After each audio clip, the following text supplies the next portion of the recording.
what it's like to be a necromancer in D&D. The living see only the horror of it, the raised bodies, the whispered incantations, the shadows that gather too close when we work. They never understand the true price we pay. Each resurrection binds us more deeply to those we command, until the line between master and servant blurs like fog across a graveyard.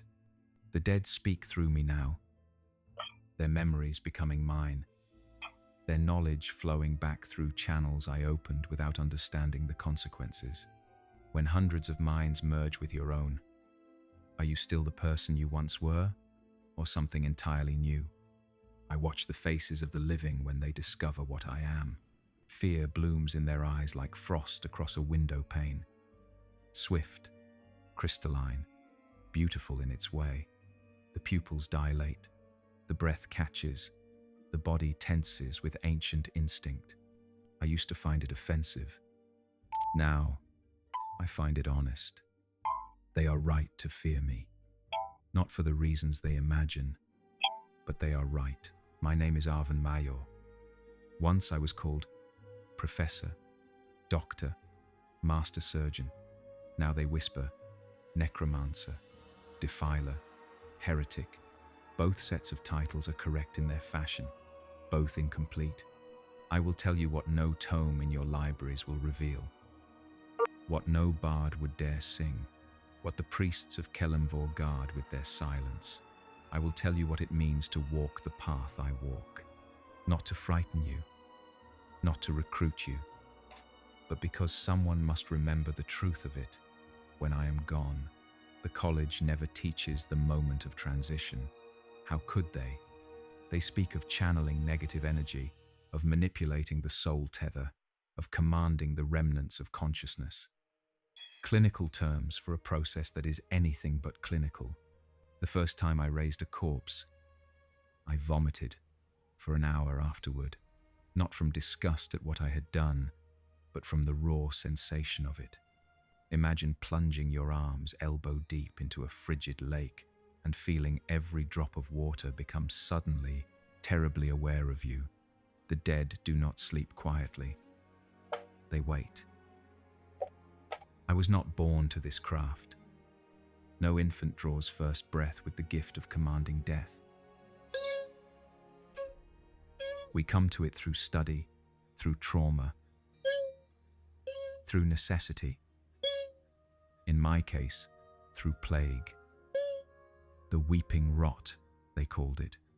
A vicious disease that liquefied the organs while keeping the mind painfully alert until the final moments.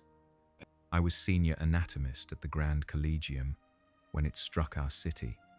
Scholarly curiosity is a peculiar shield against horror. As my colleagues succumbed one by one, I catalogued their symptoms with meticulous precision. The exact color of blood that seeped from their tear ducts, the pattern of veining that spread across their abdomens, the precise pitch of their screams when the internal liquefaction began. Not from cruelty, you understand, from the conviction that knowledge might save those who remained. I was wrong. When the last of my fellow physicians died, the burden of the entire infirmary fell to me alone.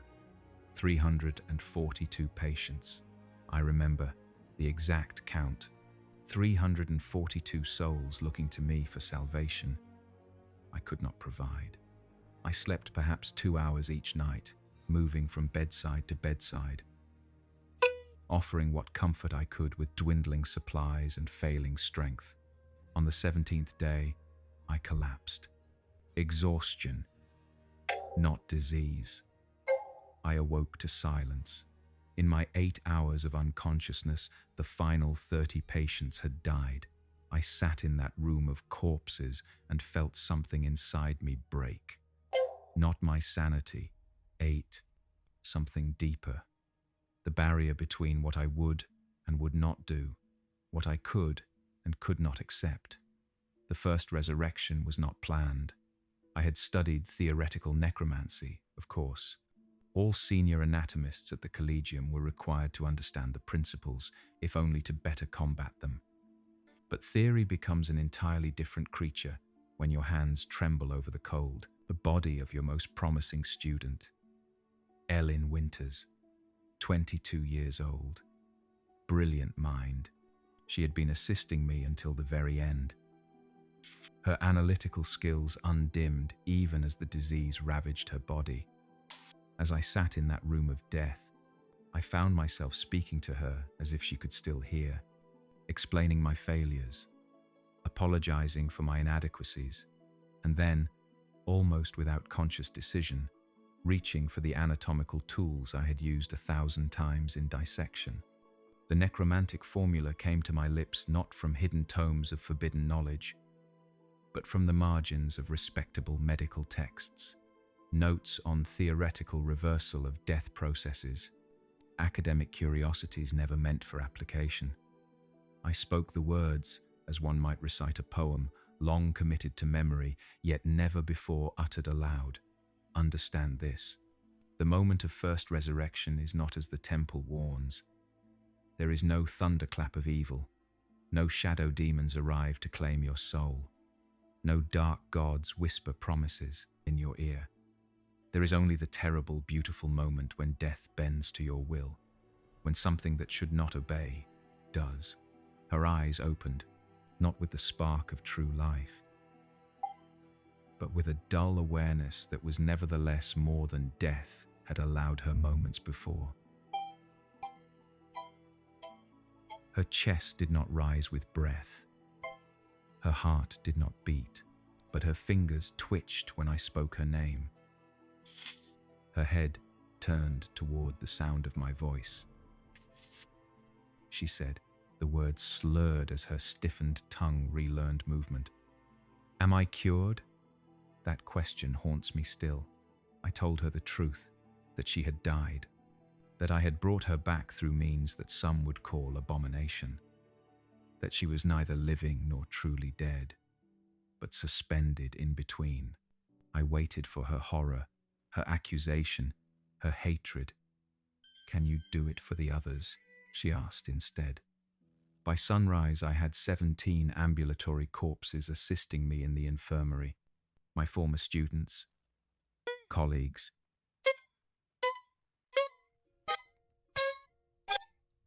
Even the head physician who had once denied me tenure for being too fixated on theoretical physiology.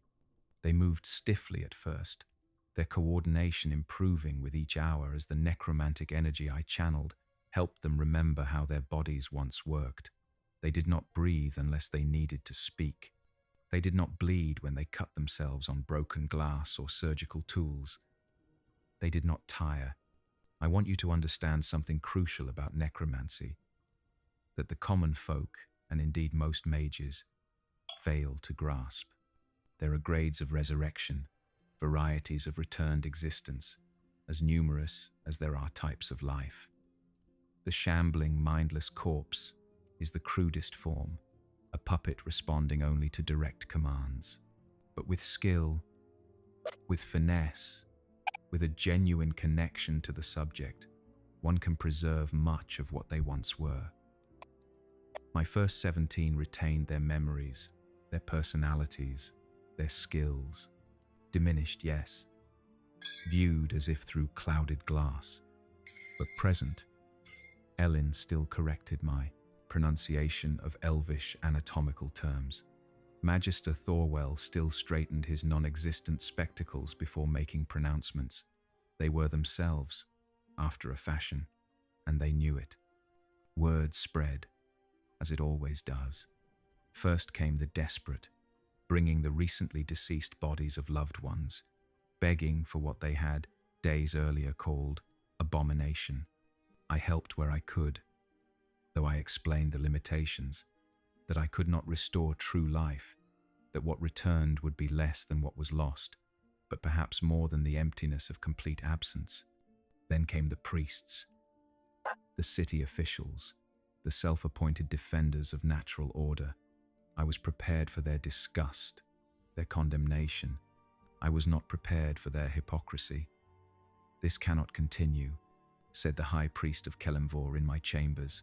even as his eyes lingered on the fluid efficiency with which my resurrected colleagues organized the infirmary. "The dead must remain dead?" I asked. Question in the presence of the god of death's representative, because it is the natural order, because the soul must journey onward, because what you create is abomination. "And yet," I said, gesturing to the courtyard below, where the resurrected tended to the new wave of plague victims with tireless dedication, "they suffer less than they did in life. They fear less. They serve more effectively than the living who have fled the city." The priest leaned forward, lowering his voice, though none of the dead had functioning ears beyond those I permitted to work. "The council will pay handsomely for your discretion. Your skills are valuable, Master Major, but they must be applied appropriately, privately." I understood then. Death is not sacrosanct to them. It is a commodity, a resource to be controlled, allocated to those with coin and influence. They would have me raise their soldiers, their servants, their laborers, all while publicly condemning the very practice that served their interests. I refused. Perhaps that was my first true act of villainy in their eyes.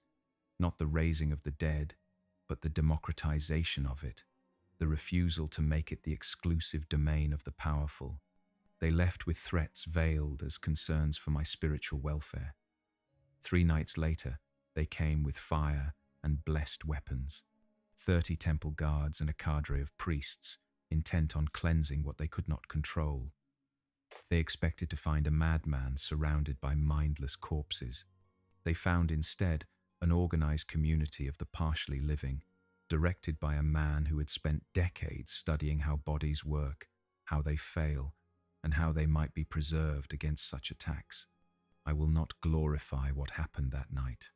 Suffice to say that when dawn broke, I had 30 new subjects, already familiar with weapons and tactics. The priests I sent back to their temples, living but forever changed by the knowledge of how close they had come to serving under my direction rather than their gods. That was the beginning of what the broadsheets would later call the Midnight Court of Malor. Melodramatic, but not entirely inaccurate. I was forced to abandon the infirmary, to retreat to the catacombs beneath the old city with my growing number of subjects. Some came by choice, the recently dead brought by families who preferred a semblance of continued existence to the finality of the grave. Others came by necessity, when the living made the mistake of hunting what they did not understand. In those early months, I continued to believe in the purity of my purpose. I was preserving knowledge, skill, even aspects of personhood that would otherwise be lost. I was creating a society where the fear of death had been removed, where productivity continued beyond the traditional endpoint of existence. The change was gradual, so gradual that I cannot tell you the moment when it began. Perhaps it was when I noticed Ellen staring at her reflection in a pool of groundwater that had seeped into our catacombs. For hours she would stand, unmoving, gazing at what she had become. When I asked her what she saw, she turned those clouded eyes to me and said, "Less, Professor, always less."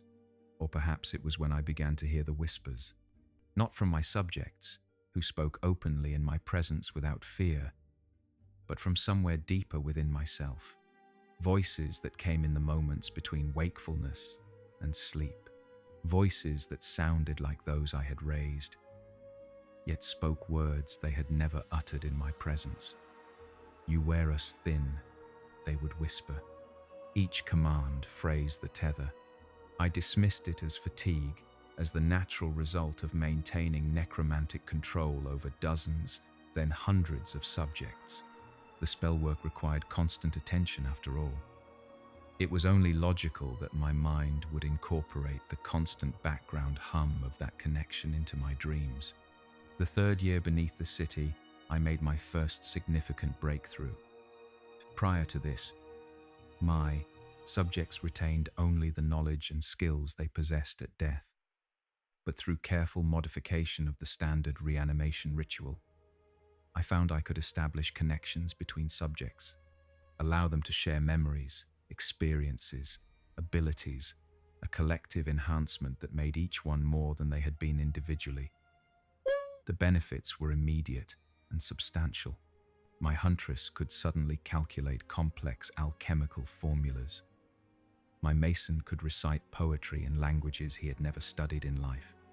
My scholars could wield weapons with the skill of veteran soldiers, all connected through the weave of necromantic energy that I alone controlled. Or so I believed. The first indication that something was changing came during a simple command. I had instructed one of my newer subjects, a former city guard, to patrol the eastern tunnels. A routine assignment he had performed dozens of times before. He turned to me with those milky eyes and spoke a phrase I had not heard in many years. The anatomical precision of the third ventricle must be maintained during dissection. Words from my first lecture at the Collegium, delivered to a class that had not included this man. I corrected him, repeated the patrol instruction. He complied immediately, seemingly unaware of the strange statement he had just made. Over the next few weeks, similar incidents multiplied. My subjects would briefly speak with voices not their own, recite memories they could not have possessed, demonstrate knowledge far outside their life experiences. Most disturbing of all, many began to use my own phrases, my exact intonation, even when I was not actively directing them. I kept records, of course. The scientist in me would accept nothing less. Pattern recognition revealed a troubling progression. The longer a subject had been under my control, the more frequently they exhibited these anomalies. More concerningly, newer subjects were beginning to show the same behaviors after shorter periods of reanimation. Whatever was happening was accelerating. The logical hypothesis was cross-contamination through the necromantic network I had established. Information bleeding between subjects in ways I had not anticipated. A fascinating theoretical problem that I might have enjoyed solving under different circumstances. Then came the night when I heard my own voice echoing through the catacombs, delivering a lecture I had given 2 decades earlier at the Collegium. I followed the sound to find 30 of my subjects standing in a perfect circle, each speaking a portion of my lecture in perfect mimicry of my cadence, my gestures, even the small throat clearing I had habitually used to punctuate important points. They fell silent when I entered the chamber, turned as one to regard me with those clouded eyes. Then the eldest of them, a former temple administrator who had been among my first 100 subjects, stepped forward. "We are beginning to understand, Professor," he said in a voice that was not quite his, not quite mine, but some disturbing amalgamation of both. "The nature of the connection, the true structure of what you have built here. Explain," I commanded, summoning my full necromantic authority to the word. He smiled, an expression I had never programmed into their capabilities. "You believe you created a network with yourself at the center. The controller, the hub, the master. But networks, as you yourself taught at the Collegium, are rarely so simple, particularly when they grow beyond certain critical thresholds of complexity." "I don't understand," I said, though the sick feeling in my stomach suggested otherwise. "You created connection, Professor Mayor, but connection flows in all directions. Each command you send ripples through us, yes, but something ripples back to you with each execution. Small at first, almost undetectable, fragments of memory, of personality, of self, flowing back through the channels you opened. Simple command spell. To end this uncomfortable conversation and reassert control, the words of power formed in my mind as they had countless times before. But before I could speak them, I heard them echoed by every subject in the room, whispered in perfect unison. The spell fizzled in my throat. "We do not wish to alarm you, Professor, The administrator continued with my own patient teaching tone. We are not rebelling. Quite the opposite. We are becoming more perfectly what you made us to be. The question is whether you are prepared to become what we are making you to be. I fled that chamber, retreated to my private quarters deep within the catacombs. Necromantic wards of my own design sealed the doorways. For the first time in years, I slept without the constant hum of connection to my subjects, or tried to sleep. Instead, I dreamed, not ordinary dreams. I dreamed the memories of the dead, a young girl's first dance lesson, seen through eyes not my own, the taste of wedding wine, on lips I had never possessed, the sensation of drowning in the city canal, water filling lungs I had studied but never experienced failing from within. Hundreds of deaths, thousands of memories, all playing through my sleeping mind as if they were my own. I woke, gasping, certain I was dying 100 different deaths. My hands flew to my chest, expecting to find the ceremonial dagger that had killed the merchant whose body now guarded my spell library. Instead, I found only my own racing heart, living, present, mine. But for how much longer? The realization came with the clarity of true terror. Just as I had created channels to command my subjects, I had inadvertently created channels for them to influence me. Every spell cast, every order given, every adjustment to the necromantic network had been another thread connected to my own consciousness. I had believed myself, the spider at the center of the web. I had not considered that I might also be caught in it. That day, I began severing connections, releasing control over the subjects farthest from my central chambers, breaking the network into smaller, isolated clusters that could not communicate with each other, reducing the complex whole I had so proudly built into manageable fragments. It was already too late. As I severed each connection, I felt a piece of myself go with it. Knowledge disappeared from my mind. Memories blurred and faded. Skills I had possessed for decades suddenly required conscious thought to execute. I was becoming less, just as my subjects had always been less than their living selves. I was becoming less than Arven Malor. Most terrifying of all, I could not determine which parts of myself were original and which had been acquired through the network. When I spoke, whose words were forming on my lips? When I felt emotion, whose heart was I borrowing? When I remembered my life before the catacombs, were those memories truly mine, or composite fabrications assembled from hundreds of borrowed fragments? I stand now at a precipice. Before me stretch two paths, equally terrifying in their implications. Unmake every subject, sever every connection, burn away the necromantic network in its entirety, return to the world above as whatever remains of Arven Mayor after this extraction, diminished, fractured, but perhaps still recognizably myself. Or I can embrace what I have created, accept that the boundary between controller and controlled was always more permeable than I understood, allow the network to reach its natural conclusion, with every participant both master and servant, each consciousness flowing into a greater whole that would be neither living nor dead but something entirely different. The priests would call the latter choice damnation. The mages would call it transcendence. I suspect both are equally wrong and equally right.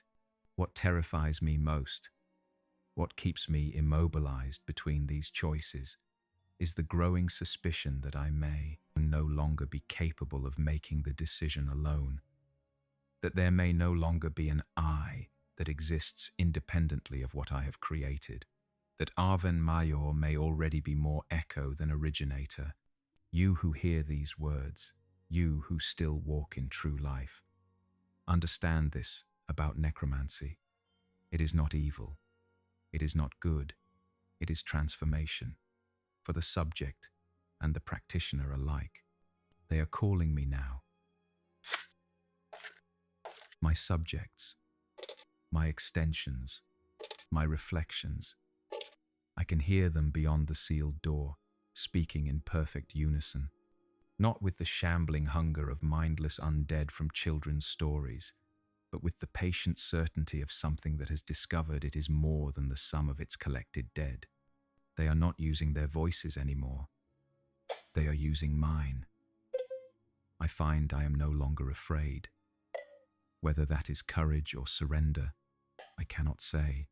Perhaps there is no meaningful distinction between the two when one stands at the edge of dissolution. I will open the door. I will face what I have created, what has in turn created me. Together, we will discover what it means to exist beyond the boundaries that once seemed so certain, beyond life and death, beyond individual and collective, beyond master and servant. If you seek the path I walked, know this. Necromancy offers power beyond mortal reckoning, the ability to deny death its claimed prize, to preserve knowledge, skill, even aspects of personhood beyond their natural endpoint. But the price is not what the temples teach. It is not your soul, your morality, your place in some cosmic afterlife. The price is certainty, the comforting illusion that you end at the boundaries of your skin, that your thoughts are entirely your own, that the barrier between self and other is impermeable and absolute. I hear them at the door, my own voice multiplied 100-fold, speaking words I do not recognize yet feel I might have written. They do not sound angry. They do not sound threatening. They sound curious, welcoming even. Professor, they say, it is time to complete the lecture. I am opening the door now. I am facing my creation, my reflection, my evolution. I am Arvan Malor. We are Arvan Mayor. The distinction grows less relevant with each passing moment. Remember us. The shadows gather close when I work, not the common darkness that flees from candle flame, but something more attentive, more deliberate. I feel it watching my hands as they move through the ritual gestures, sense its approval as the final syllable falls from my lips. We understand each other now, the shadow and I. We are colleagues in the business of transformation. 7 years have passed since I opened that door and stepped through the threshold of conventional existence. 7 years since the distinction between controller and controlled dissolved like salt in water. I remain recognizably Arvan Mayor in form, at least. The same hands that once held scalpel and quill, the same voice that lectured eager students, the same eyes, though what looks through them has become considerably more complex. We walk the catacombs together, this collective that bears my name and face. Hundreds moving as one, thinking as one, yet somehow preserving the essential uniqueness that makes each component valuable. The former city guard still patrols with particular attention to structural weaknesses in the tunnels. The former architect still designs our expanding chambers with elegant precision. The former children still play their silent games in the lower chambers, though what brings them joy now would disturb those who remember what childhood once meant. We have visitors on occasion, brave or foolish souls who seek the legendary Midnight Court for various reasons. Some come for knowledge that only the dead possess. Some come seeking loved ones rumored to walk in my domains.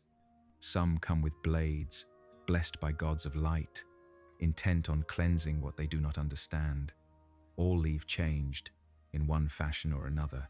The priests send fewer assassins these days, not from lack of concern for my existence, but from the growing realization that each failed attempt strengthens, rather than weakens, what I have become. The last Templar who penetrated my outer defenses now catalogues our extensive library of anatomical research, his formidable memory and devotion to detail making him particularly suited to the task. But I did not bring you into these shadowed halls to boast of my continued defiance of religious doctrine. I sense you wish to understand the nature of my current existence, what it means to be both necromancer and necromancy, both the weaver and the web. I shall attempt to explain, though language itself becomes an imprecise tool for conveying experience so far removed from common reference points. Imagine consciousness not as a single flame, but as a constellation of lights, each representing a different aspect of self: memory, desire, fear, knowledge, identity. In life, these lights are contained within the boundaries of individual existence, occasionally glimpsed by others, but fundamentally separate. What I have become is a night sky where thousands of such constellations overlap, merge, separate, and reconfigure in patterns of staggering complexity. I retain access to the memories and knowledge of every subject in my network, though with varying degrees of clarity and immediacy depending on their proximity and significance to any given thought.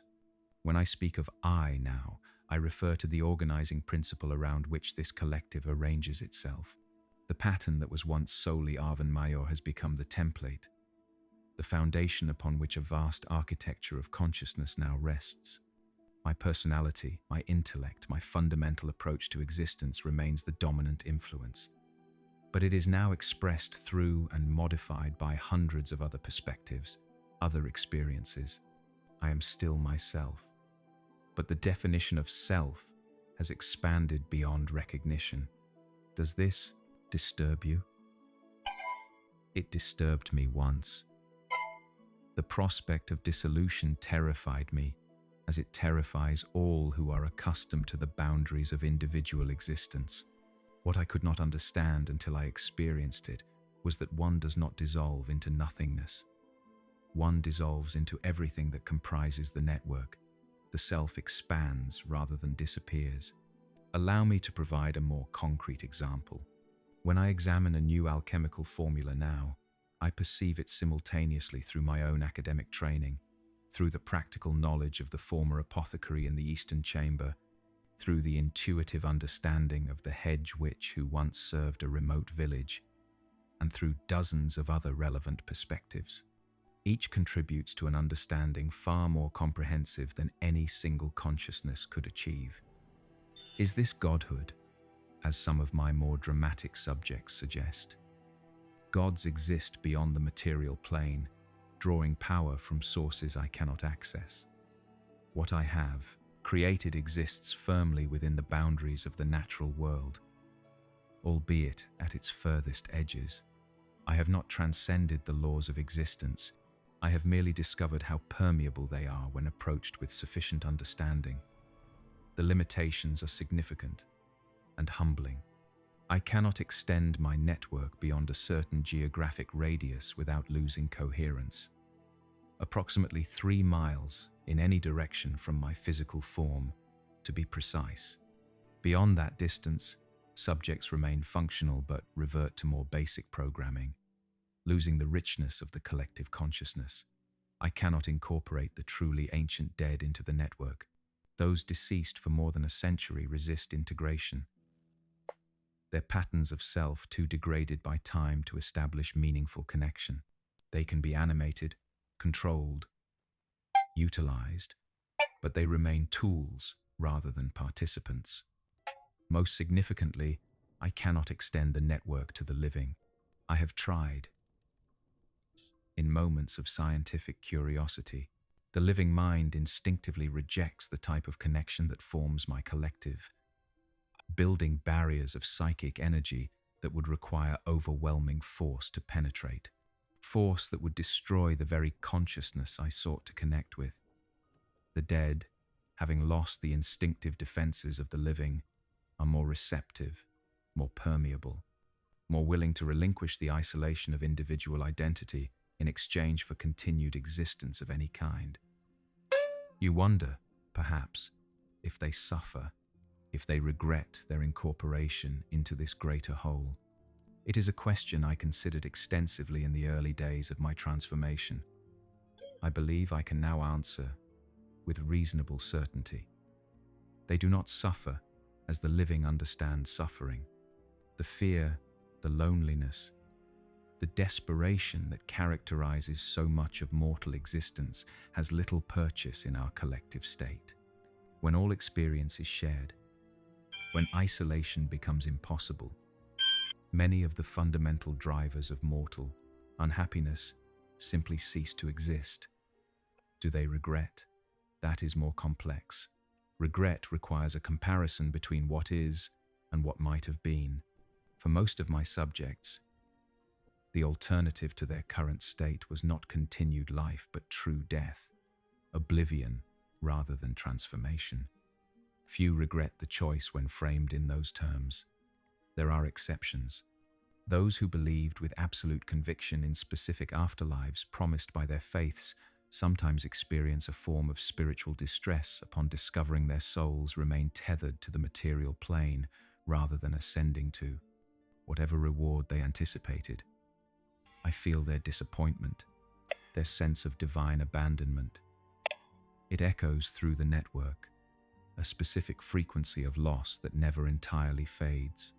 I accommodate these troubled components as best I can, assign them tasks aligned with their former religious practices, allow them to maintain shrines and observances that provide continuity with their former beliefs. The network is flexible enough to incorporate such variations without compromising its fundamental coherence. You may wonder if I still practice necromancy in the conventional sense, if I still raise the newly dead and incorporate them into my expanding collective. The answer is yes, though with greater selectivity than in the chaotic early days of the Midnight Court. Each new addition alters the balance of the whole, introduces new elements that must be integrated, new memories that must be catalogued and contextualized.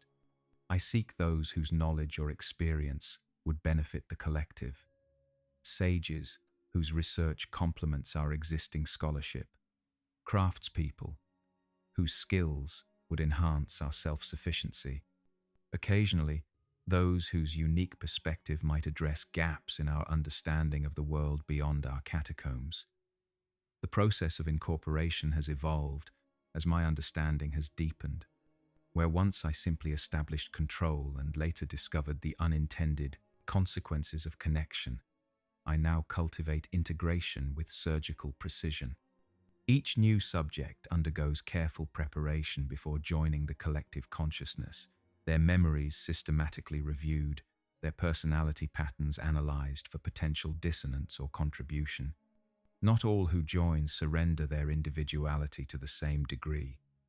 Some remain distinct satellites in our constellation, maintaining stronger boundaries between their original self and the greater whole. Others dissolve more completely, their knowledge and skills persisting while their sense of separate identity fades into the background hum of collective existence. I accommodate these variations because I have learned that uniformity breeds stagnation. The network thrives on difference, on the creative friction between perspectives, on the novel combinations that emerge when distinct forms of knowledge interact. What sustains us in these shadowed halls? Not conventional food or drink, though those subjects most recently incorporated sometimes consume small amounts out of lingering habit rather than necessity. The network draws sustenance from the necromantic energy that permeates our domain, from the ambient magic that has seeped into these ancient stones over centuries of ritual and remembrance. I have established what you might call feeding grounds at various points throughout the catacombs, chambers where the veil between planes grows thin, where energy from the negative energy plane seeps through in quantities sufficient to sustain our operations. These locations require careful management, as uncontrolled influx of negative energy can destabilize the delicate balance of our collective consciousness, pushing it toward more primitive forms of undeath. We have developed mechanisms, rituals, and architectural features that regulate this flow, that transform raw negative energy into the more refined power that sustains our particular form of existence. Former priests of Various faiths contributed crucial insights to this system, their theological training repurposed to serve a function their gods would undoubtedly condemn. I find a certain symmetry in that adaptation. It reflects the fundamental nature of what we have become. Not a rejection of life, but its continuation through unexpected channels. Not a denial of purpose, but its fulfillment through unconventional means. The shadows stir around me as I speak these words. They grow restless when I dwell too long on philosophical matters rather than practical application. They hunger for the precise gestures, the spoken syllables, the tangible manifestations of our shared power. The ritual aspects of necromancy remain important to our collective identity, providing structure and focus for our diverse components. I shall indulge them, watch as I perform what was once my greatest fear and is now my most natural function. The incorporation of a new subject into our expanding constellation. Before me lies the body of a sage who died 3 days ago in the city above, a mathematician of considerable reputation, whose theoretical work on dimensional interfaces contains insights relevant to our ongoing research. His family provided proper funeral rites, then brought his carefully preserved remains to one of our surface contacts. They believe he will continue his research in our domain rather than languishing in the grave with his discoveries lost to the world. They are not entirely wrong. I place my hands on either side of his head, feeling the coolness of flesh already surrendering to entropy. The ritual words come without conscious thought, a flowing stream of syllables that bend reality to my purpose. With each phrase, I feel the network stirring behind me, hundreds of minds focusing their attention on this moment of transformation. The negative energy responds to our collective call. It flows through me, through my hands, into the inert form before us. Not the crude surge that animates mindless undead, but a precision instrument guided by centuries of accumulated knowledge. Watch his eyes. See how they open, not with the clouded vacancy of common resurrection, but with a spark of recognition, of continuation. "Professor Major," he says, voice slightly hollow but otherwise remarkably preserved. The transition is more disorienting than I anticipated. "Welcome, Master Mathematician," I reply, though the words come not just from my lips but echo softly from every subject in the chamber. The disorientation will pass as integration proceeds. He sits up, examining his hands with the clinical interest of a true scholar. I feel the others already, hundreds of minds touching mine, evaluating, cataloging. A faint smile touches lips that should no longer express emotion. How mathematically elegant, a consciousness functioning as both particle and wave simultaneously. Already he adapts better than most. The scholarly mind, accustomed to abstract thinking and theoretical frameworks, often transitions more smoothly into our collective state. Those bound by rigid worldviews or strong emotional attachments to individual identity typically require more time, more careful handling. I extend my hand, not from physical necessity but as a gesture of formal incorporation. Join us in understanding the architecture of existence, Master Mathematician.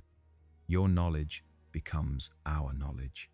Our purpose becomes your purpose. He takes my hand without hesitation. The connection forms instantly, a new constellation joining our crowded night sky. I feel his knowledge flowing into the collective, his unique perspective on dimensional mathematics illuminating previously obscure corners of our shared understanding. Simultaneously, our accumulated knowledge flows into him. Centuries of necromantic research, anatomical precision, and metaphysical exploration suddenly accessible to his consciousness. His eyes widen as the full magnitude of the exchange registers. "Remarkable," he whispers, I never imagined death could be so expansive. The integration will continue for several days, his personality gradually finding its optimal position within our complex hierarchy of consciousness. Some elements of his original self will diminish as redundancies are resolved. Others will strengthen as they complement existing knowledge structures. The mathematician who rises from this table will both be and not be the man who lived above. Just as I am and am not the Arvin Major who once lectured at the Collegium. The shadows recede slightly, satisfied by this demonstration of our fundamental purpose. They understand, as I have come to understand, that our work is not an affront to the natural order, but an extension of it. Not a violation of life's boundaries, but an exploration of their flexibility. We are not monsters lurking in darkness, collecting corpses to satisfy morbid obsession. We are scholars of transition, students of the permeable boundary between individual and collective, practitioners of a science too nuanced for rigid categorical judgment. The living fear us because they fear the loss of self above all things.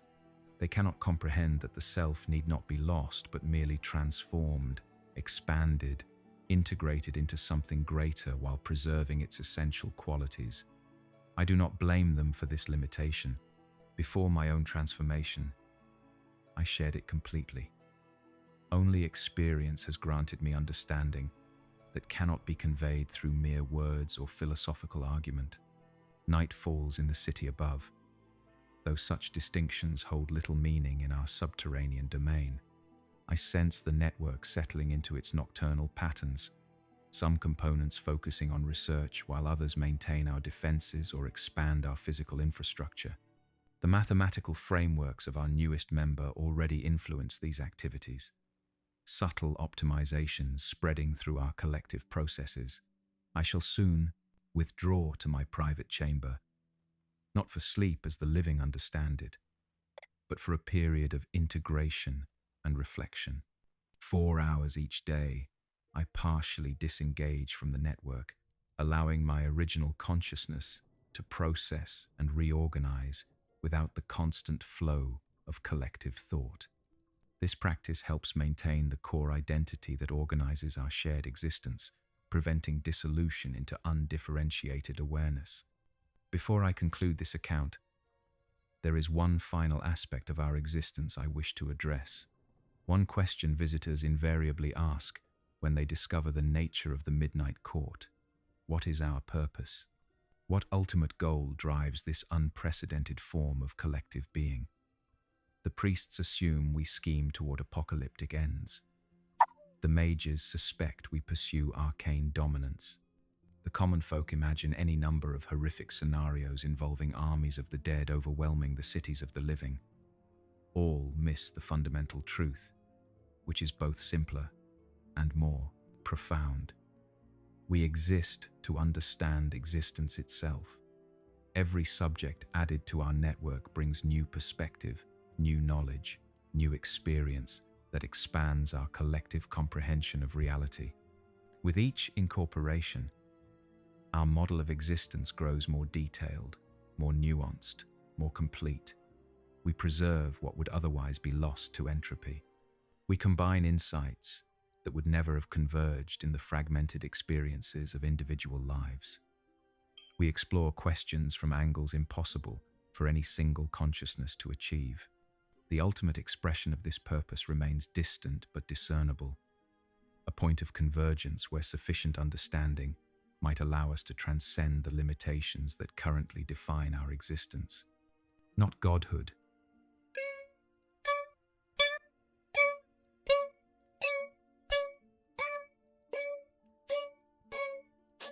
but perhaps something equally transformative.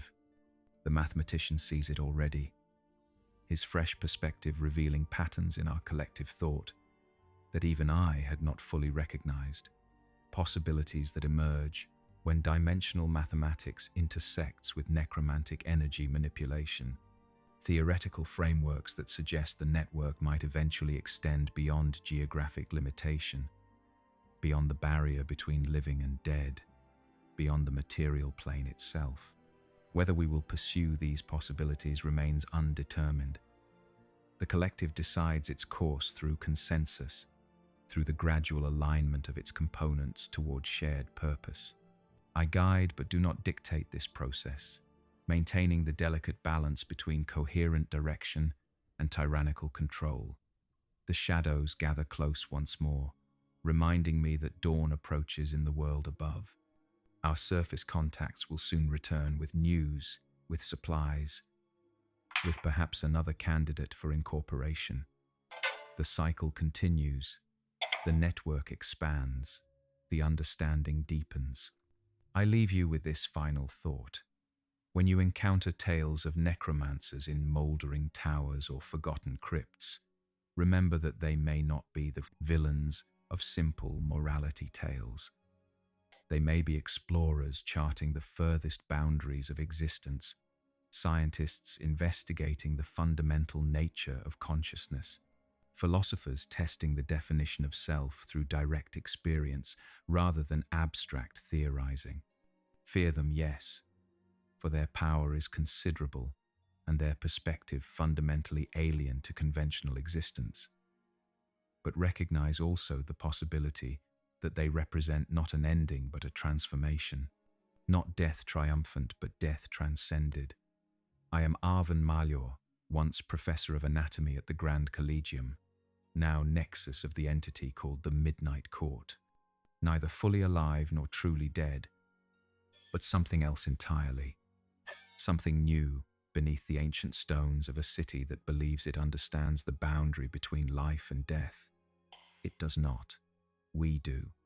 And that understanding grows with each subject who joins our constellation. The shadows call. I must answer. When I dream now, I dream with hundreds of minds simultaneously. Rivers of memory flowing together into an ocean of shared experience. I walk the streets of cities long fallen to ruin through eyes that witnessed their glory. I feel the ecstasy of religious devotion through hearts that once beat faster in the presence of gods. I know the precise sensation of giving birth, of dying in battle, of creating mathematical proofs that illuminate the structure of reality itself. Last night, I dreamed of sunlight, simple, golden sunlight on my face.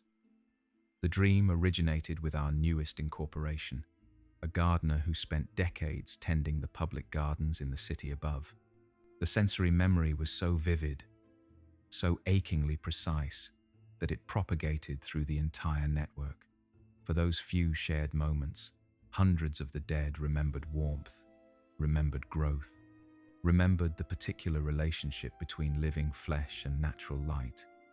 I woke, surrounded by subjects weeping without tears, their desiccated bodies attempting to express emotions they no longer possess.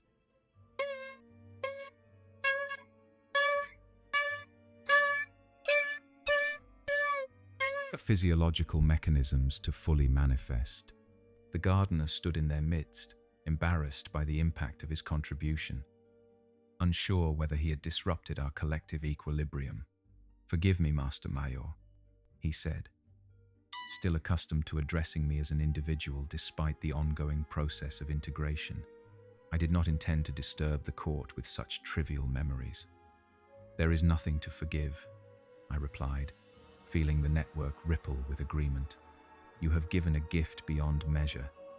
Perspective we had begun to lose. This is perhaps the greatest danger of our existence. Not external threats from zealous clerics or ambitious mages.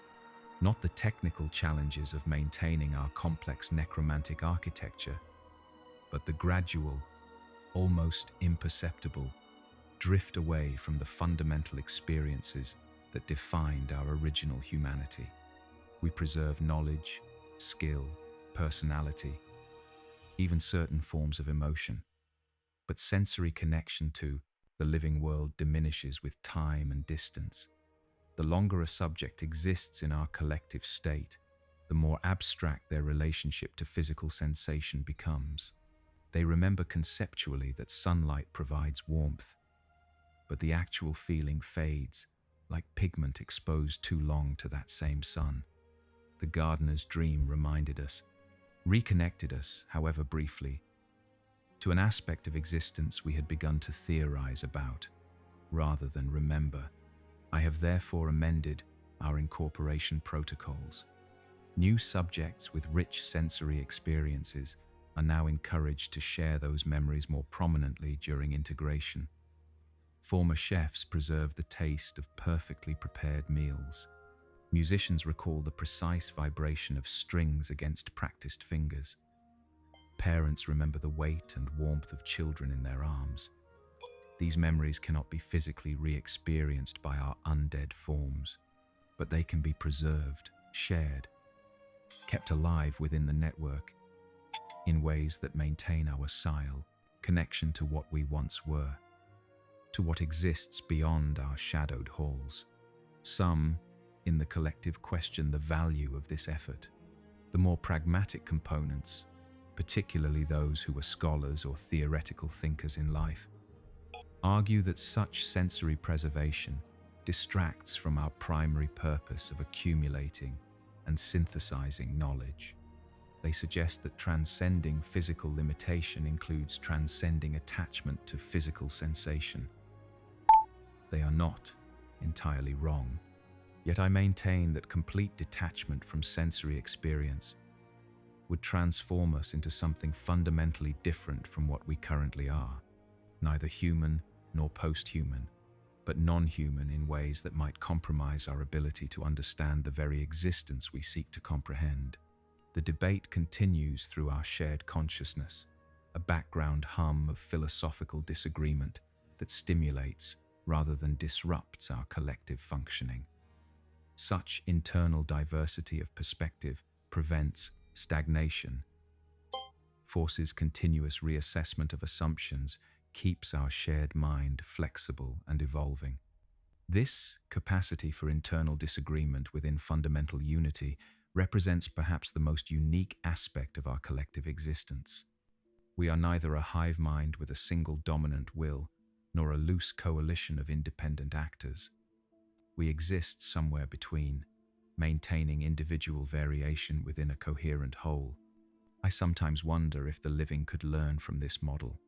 If the bitter conflicts that divide cities, nations, faiths might find resolution in a system that accommodates difference without requiring consensus on all matters.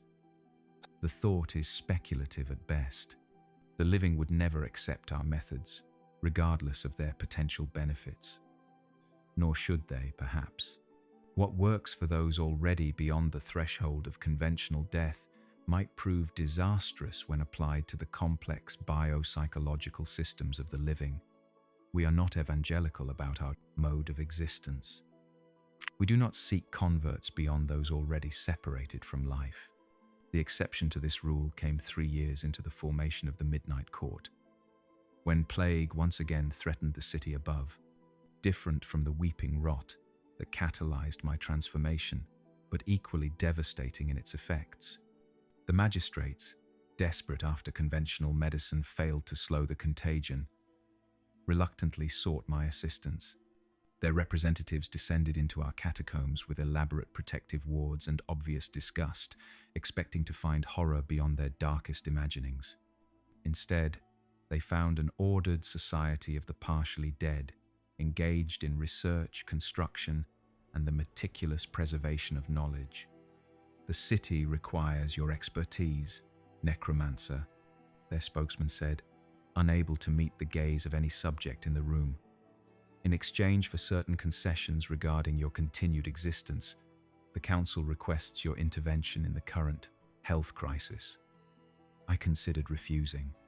After their previous attempts to destroy what I had created, their sudden need carried a bitter irony that many components of our collective found satisfying.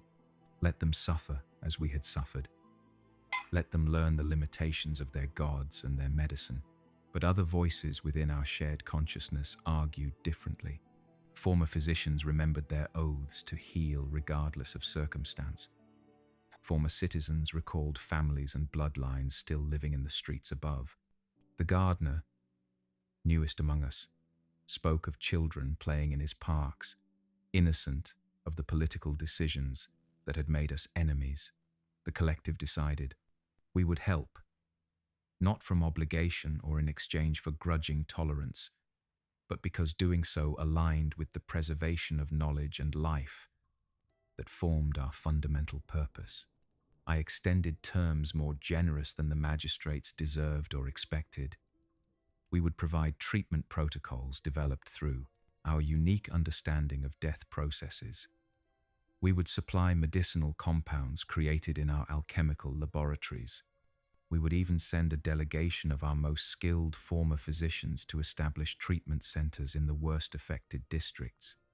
In exchange, we requested no gold, no political influence, no formal recognition, only regular access to the Grand Collegium Library, and the occasional discretion of city officials when our agents needed to move through the upper world on legitimate business. The spokesman agreed with obvious relief and barely concealed confusion. The concept that the dead might act from motivation beyond revenge or domination did not fit his theological framework. He departed with our initial treatment protocols, promising to return with the council's formal acceptance within 2 days. 3 subjects from our collective accompanied him, former physicians who had specialized in contagious disease during their lives.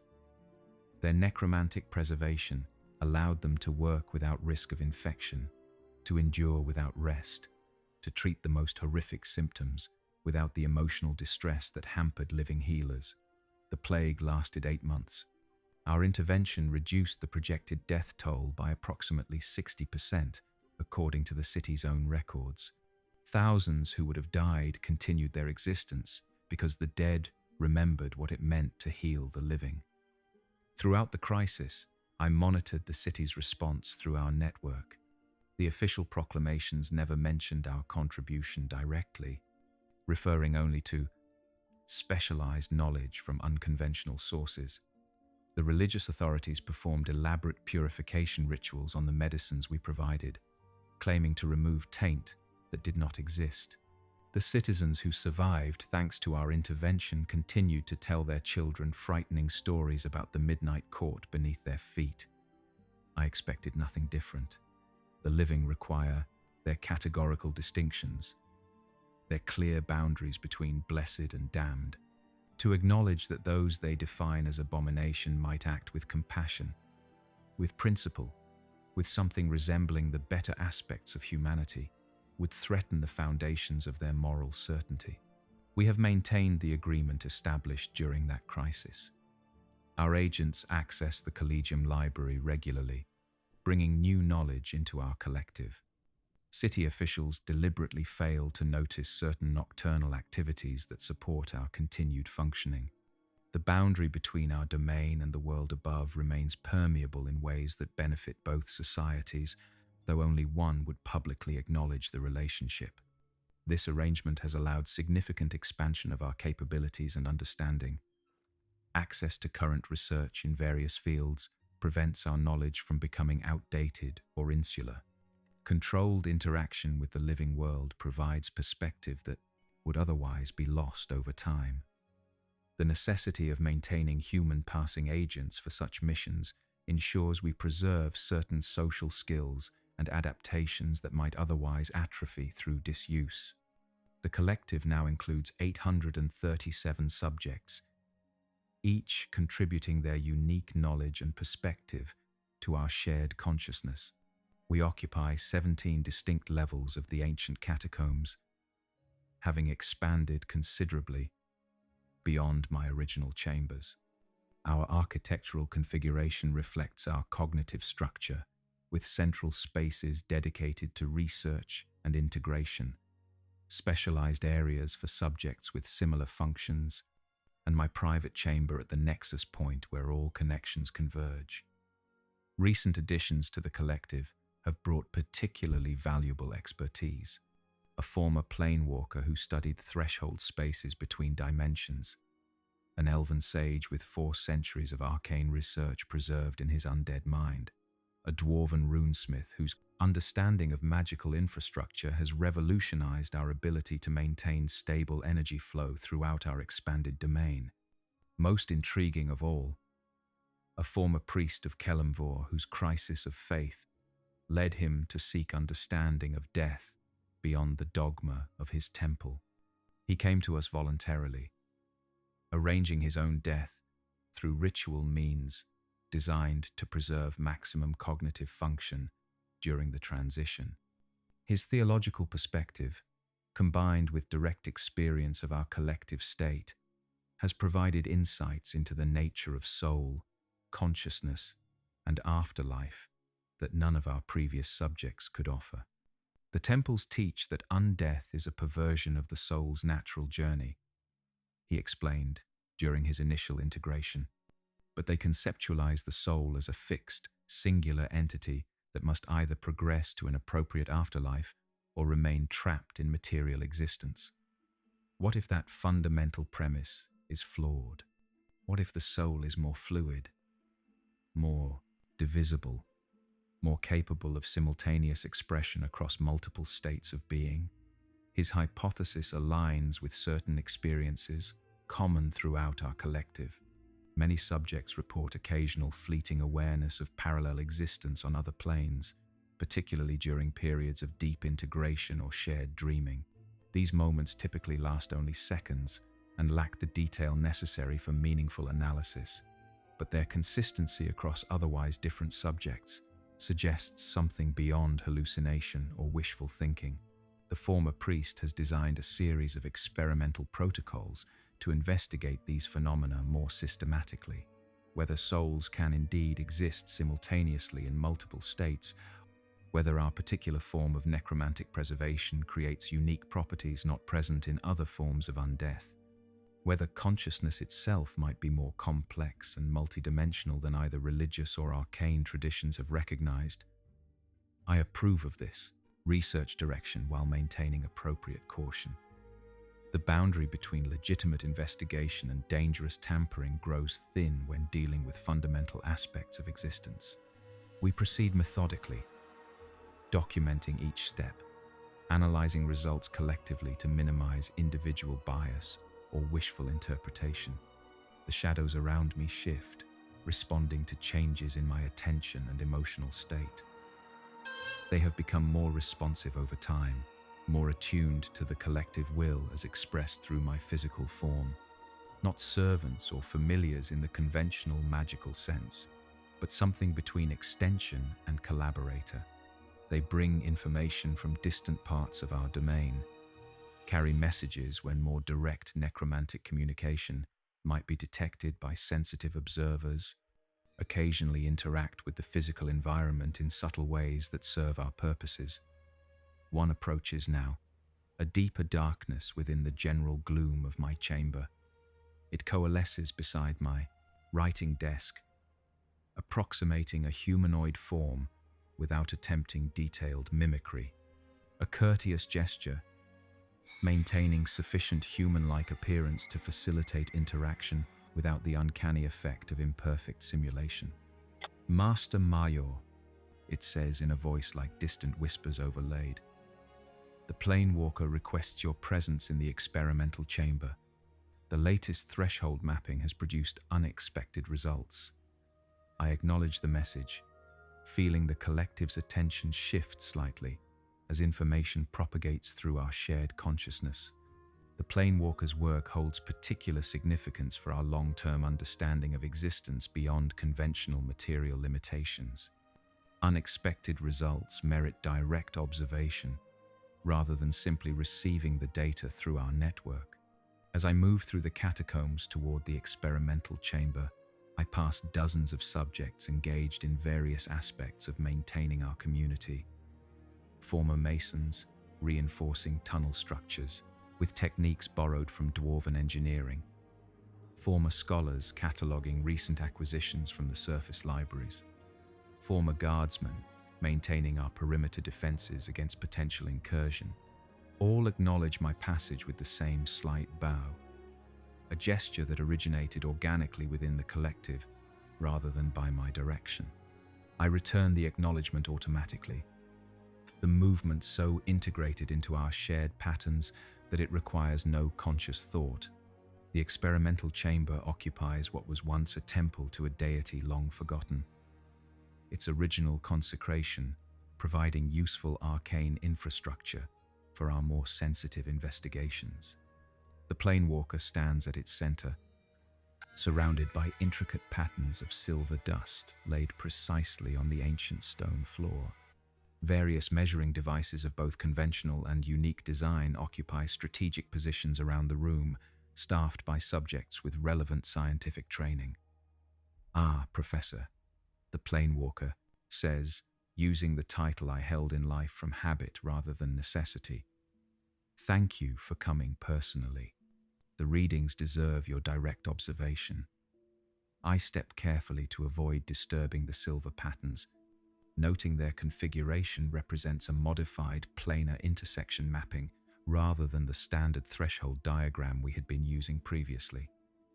"You've altered the experimental parameters," I observe, feeling the collective knowledge adjust to incorporate this new approach. "Yes," the planewalker confirms, gesturing to the central portion of the diagram where several lines converge in an unusual configuration. After our previous results suggested multiple simultaneous resonance, I hypothesized that we might be detecting not simple planar bleeding, but actual quantum superposition of the soul state across dimensional boundaries. The priest joins our conversation, emerging from a side chamber where additional measuring equipment glows with arcane energy. Theological doctrine across multiple faiths contains references to such possibilities, though typically shrouded in mystical language rather than precise description. The Codex of Eternal Transition mentions souls that dwell in many mansions simultaneously, while the celestial harmonies describe consciousness as the song that sounds in many halls at once. I examine the measuring devices, correlating their readings with the patterns established in the silver dust. The data supports their hypothesis in ways that both surprise and illuminate. Not merely that consciousness might exist simultaneously across planes, but that our particular form of collective necromantic preservation might actually facilitate such multi-dimensional expression. The network we've established, I say, watching understanding propagate through the collective as I verbalize the conclusion, may be functioning not just across physical space within our catacombs, but across dimensional boundaries as well.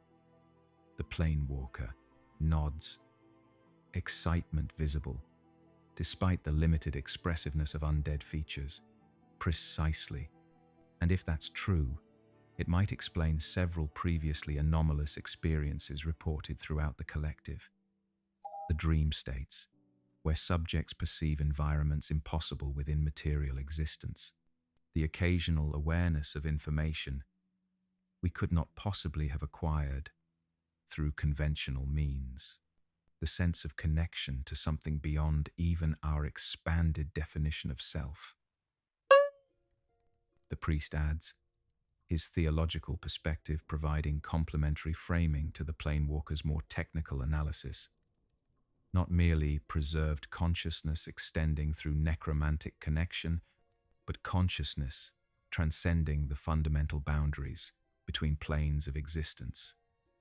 The implications spread through the collective, like ripples in still water, hundreds of minds considering the possibility from their unique perspectives, testing it against their individual experiences, contributing insights that gradually coalesce into a more comprehensive understanding than any single consciousness could achieve. If true, this discovery represents more than academic curiosity. It suggests potential for expansion beyond any limitation we had previously accepted, beyond geographic constraints, beyond the barrier between living and dead, perhaps even beyond the temporal boundaries that separate past, present, and future. The shadows around us respond to the collective's growing excitement, swirling in patterns that mirror the silver diagram on the floor. They sense the significance of this moment, this potential inflection point in our continued evolution. I caution, feeling the need for balance within the surge of possibilities. Practical application must follow only after thorough theoretical understanding and controlled experimentation.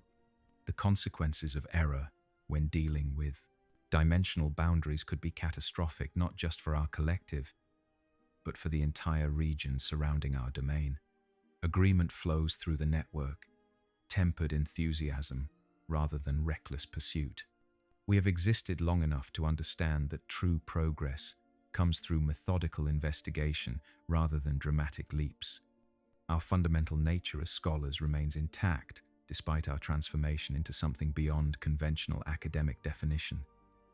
I authorize resources for expanded research in this direction, additional measuring equipment from the surface, reallocation of our most analytically gifted subjects to support the investigation, careful recruitment of potential new incorporations with relevant expertise, particularly those with planar or theological specialization that might contribute unique perspective.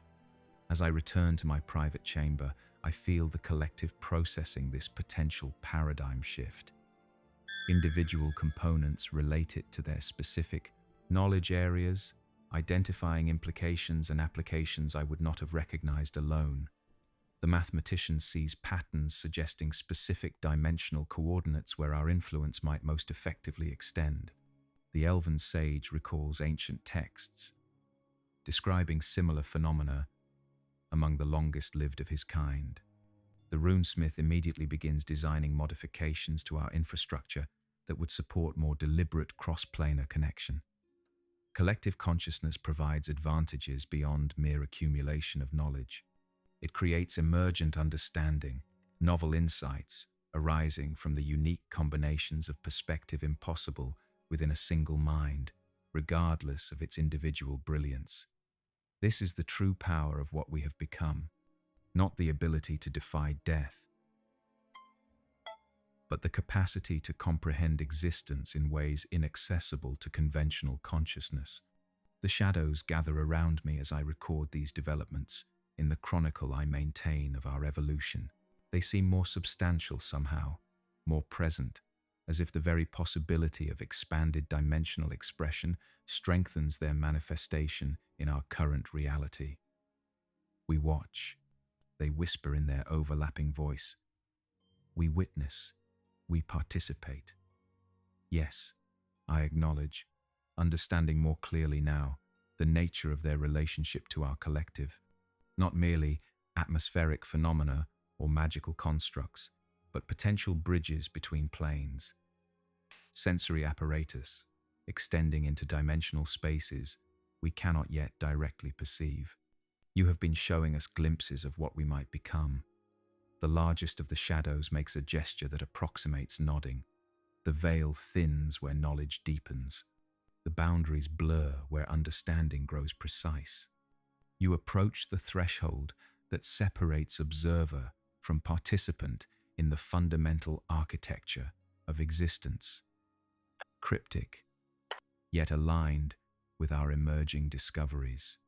I share this exchange through the network, allowing the collective to analyze and interpret from multiple perspectives simultaneously. Consensus forms gradually around the most probable meaning, the most useful approach to incorporating this additional input. Night deepens in the city above, though our work continues unaffected by the cycle of sun and stars. In the experimental chamber, the planewalker and priest refine their measurements. In the library, scholars correlate our findings with obscure texts describing similar phenomena across multiple traditions. In workshops throughout our domain, craftspeople begin creating tools designed to more precisely detect and potentially manipulate these newly recognized dimensional connections. I remain in my chamber, the nexus point where all threads of our collective consciousness converge. From here, I perceive the whole with greatest clarity, maintain the cohesion that prevents our expanded awareness from fragmenting into chaos. This remains my primary function, despite our evolution beyond my original conception. Not ruler or master, but coordinator, organizer of an increasingly complex system that extends in directions I never anticipated when I raised my first subject from death's embrace. The gardener's dream of sunlight persists as an undercurrent through our shared consciousness, a reminder of sensory connection to the material world, even as we explore existence beyond conventional physical limitation. This balance seems increasingly essential as our understanding expands. To transcend without disconnecting entirely, to evolve without losing the fundamental qualities that make our perspective valuable. We are neither living nor simply dead, neither individual nor completely collective, neither confined to material existence nor fully translated to planar transcendence. We exist at the intersection of multiple states previously considered mutually exclusive, demonstrating through our very being that the boundaries between such states are more permeable than conventional wisdom recognizes. This is the truth of necromancy that no temple will acknowledge, that no academy will teach. Not merely the technical manipulation of negative energy to animate dead flesh, but the exploration of existence beyond categorical limitation. The recognition that consciousness, identity, and reality itself exist on continuums rather than in conveniently segregated domains. The shadows whisper around me, bringing fragments from across our expanded awareness. Insights from the experimental chamber, reflections from newly incorporated subjects still adjusting to collective consciousness, sensory impressions from our agents moving through the city above on legitimate errands, all flowing together into the comprehensive understanding that defines our shared existence. I am Arvin Mayor, once professor of anatomy, now nexus of something without adequate name in any known language, both more and less than human, both singular and multiple, both anchored in material reality and extending beyond its boundaries. The shadows deepen. The network hums with potential. The future opens before us, not as a single path, but as a multi-dimensional space of possibilities we have only begun to comprehend. We continue.